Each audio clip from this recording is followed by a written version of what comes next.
बनते हैं, हमको ऐसी असाइनमेंट्स भी आती हैं, वही जो बच्चे वो उतना आप here is a response of फ्लां, जो वो वाली लाइन भी नहीं निकालते। हाँ एग्जैक्टली वो बात फिक्स कर देते हैं एग्जैक्टली। मैंने कहा हाँ, कि पहली ये लाइन में मिलता है। हाँ तो वो उसकी पहली लाइन समेत हमें मिलता है। हाँ बिल्कुल, वो पहली लाइन जो है वो लिखता है रिस्पॉन्स वाली और फिर उसके बाद राइटिंग शुरू करता है, तो वहीं से कॉपी करते हैं और वो पेस्ट कर देते हैं, तो वो वहीं से पता चल जाए। इसको भी वैसे हो सकती है। हाँ सही बात है। चलिए जी वाइंड अप करते हैं। ये मैं देख लेता हूँ कि इसमें आखिरी दो जो स्लाइड्स हैं इसमें क्या है, steps and process of qualitative research. पिछले लेक्चर की आ गई स्लाइड्स, सर स्लाइड सेंड कर दीजिए हमारे पास। Okay. पिछले की भी नहीं है ना? लास्ट लेक्चर की नहीं थी? नहीं सर, नहीं हुई है। तो ये भी है।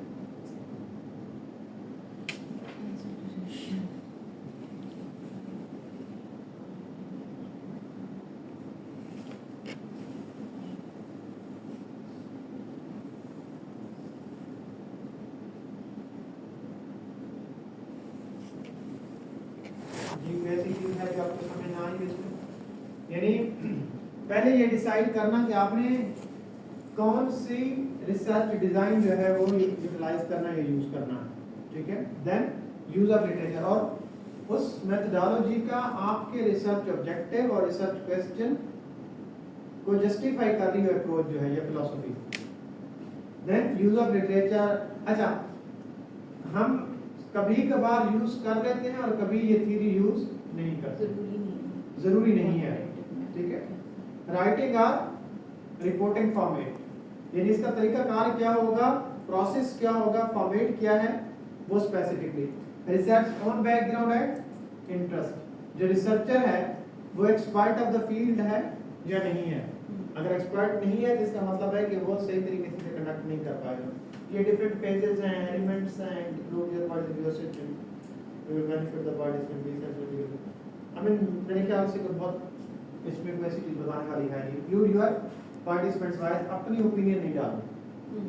मेरी इंट्यूशन क्या है, मेरी एथिक्स क्या है, मेरी जजमेंट क्या है, मैं क्या बेहतर समझता हूँ, मैं क्या गलत समझता हूँ, वो इस रिसर्च का हिस्सा नहीं होनी चाहिए। Consider how your study will benefit the participants.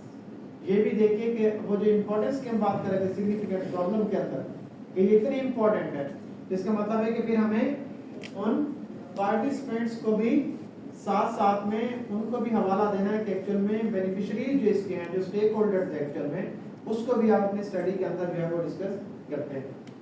B sensitive to ethical consideration.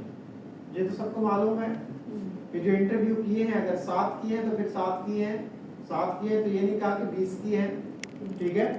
और इंटरव्यू करने थे पीएचडी डॉक्टर से और इंटरव्यू किया आपने बीएस के स्टूडेंट से, ठीक है। कंपनी के सीईओ से इंटरव्यू करना था, आपने डिप्टी मैनेजर से इंटरव्यू कर लिया, ठीक है। इंटरव्यू किया इस्लामाबाद के अंदर और बताया कि पूरे पंजाब के अंदर कर लिया है।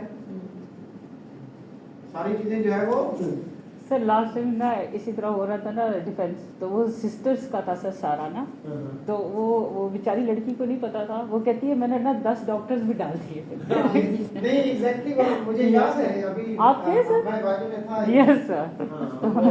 डॉक्टर और हम वो काम पकड़ के बैठे हुए थे, ठीक है। उनको बताना नहीं चाहिए था सर, या तो उन्होंने कहा होगा शहजादा ऑथेंटिक हो जाएगी। टेबल जब डलता है तो सब सामने आ जाता है। जी सर। स्टूडेंट को भी नहीं पता होता।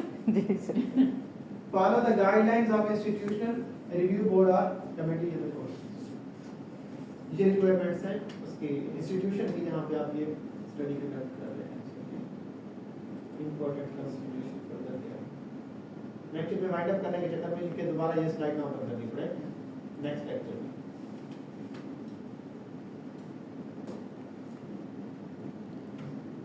पहली बात से कोई आपको है एतराज? यूनिक सैंपल, क्योंकि स्टडी क्या है, एक्सप्लोरेटरी है, तो इसका मतलब है कि वो लोग पर्टिकुलर लोग इनफैक्ट जो स्पेसिफिकली उस फिनोमेना को समझते हैं, अंडरस्टैंड करते हैं। अज्यूम है अनकन्वेंशनल पर्सपेक्टिव। अनकन्वेंशनल तो वो है जो रूटीन में चीजें हो रही हैं, ऐसे ही है ना। तो अनकन्वेंशनल का क्या मतलब है कि आप एक बिल्कुल नई चीज कोई कर रहे हैं, तो उसके लिए क्वेश्चंस, इंटरव्यू प्रोटोकॉल, सब कुछ जो है वो क्या होगा, बिल्कुल नया होगा, जो पहले किसी चीज की रेपुटेशन नहीं होगी।